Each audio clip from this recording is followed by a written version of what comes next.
Hello गाइजहरू, मेरो मकैबारी हेर्नुहोस्। यसरी जुङ्गादार हुँदैछ, कुनीको धाना निस्किँदैछ, भेन्डीहरू पनि फुलिरहेछ यसरी। अनि मेरो फर्सीको मुन्टाहरू पनि यसरी निस्किरहेछ है गाइजहरू। फर्सीको मुन्टाहरू पतालो छ गाइजहरू मेरो। अनि तिते करेला नि यसरी फलिरहेछ, लहरा जाँदैछ भर्खर। अनि करेला पनि फलेको छ यसरी हेर्नुहोस्।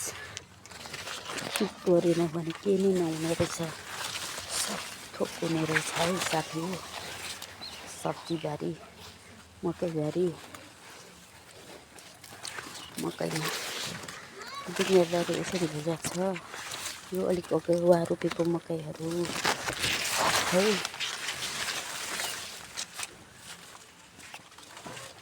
भेन्डीहरू पनि फुल्दैछ साथीहरू।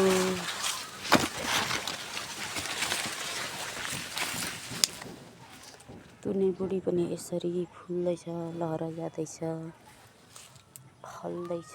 एउटा एक छ जति छुटेर आइसकेको साथीहरू। आजको भ्लग चाहिँ यतिमै टुङ्गाउन चाहन्छु।